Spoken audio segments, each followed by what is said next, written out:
Madam, અમારા મેરેજને 2 વર્ષ થયા છે, તો હવે અમે પ્રેગ્નન્સી રાખવાનું પ્લાન કરીએ છીએ. તો પ્રેગ્નન્સી ઝડપથી અને નેચરલ રહે એ માટે શું ધ્યાન રાખવું જોઈએ, અને પ્રેગ્નન્સી રાખતા પહેલાં અમારે શું પ્રિકોશન્સ લેવા જોઈએ?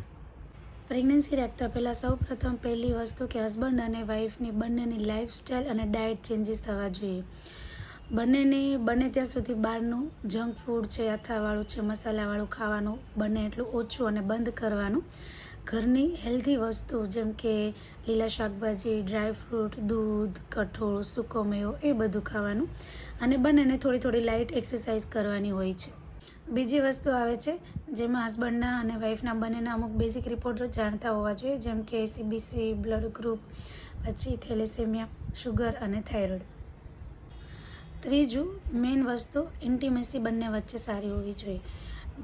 પ્રેગ્નન્સી પ્લાનિંગમાં જે મેઇન સાયકલના વચ્ચેના દિવસો છે, જેમ કે પહેલા 7 દિવસ બાદ કરતાં અને છેલ્લા 7 દિવસ બાદ કરતાં જે વચ્ચેના દિવસો વધે છે, એમાં તમારે ખાસ બંનેને સાથે રહેવાનું, બને તો બંનેને સાથે સહવાસ કરવાનો, અને ટ્રાય કે જે મેઇન વસ્તુ છે તમે એકાત્રા કરો, પછી આલ્ટરનેટ 2 દિવસ મૂકીને કરો કે ડેઇલી કરો, એ રીતે ખાસ કરવાનું કે જેનાથી ફર્ટિલિટી પીરિયડ, જે આ વચ્ચેનો મેઇન ફર્ટિલિટી પીરિયડ છે, એમાં રહેવાના ચાન્સ વધે.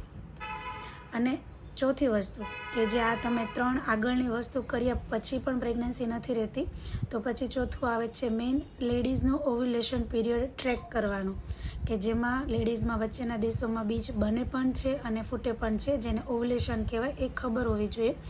એ ટ્રેક કરવાની 2 રીત છે. એક આવે સોનોગ્રાફી, કે જેમાં તમે વચ્ચેના દિવસોમાં સોનોગ્રાફી કરવાથી ખબર પડે કે ક્યારે તમારું બીજ બને છે અને ફૂટે છે, કે જે તમે કોઈ પણ સોનોગ્રાફીવાળા સેન્ટર પર કાં તો પછી ગાયનેકોલોજીસ્ટ પાસે જઈને કરી શકો.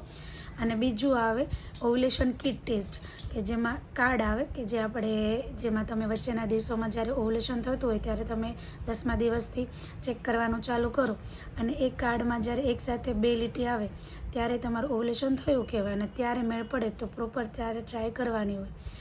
આ ઓવ્યુલેશન ટ્રેક કર્યા પછી તમે ટ્રાય કરો, અને એ પણ પ્રોપર 3-4 મહિના ટ્રાય થઈ જાય અને ના રહે તો પછી 5મી વસ્તુ કે જે તમારી પ્રોપર આ બધી આગળની બધી ટ્રાય થઈ જાય તેમ છતાં ના રહે તો પછી પ્રોપર ગાયનેકોલોજીસ્ટને તમારે ચેકઅપ માટે મળી લેવાનું.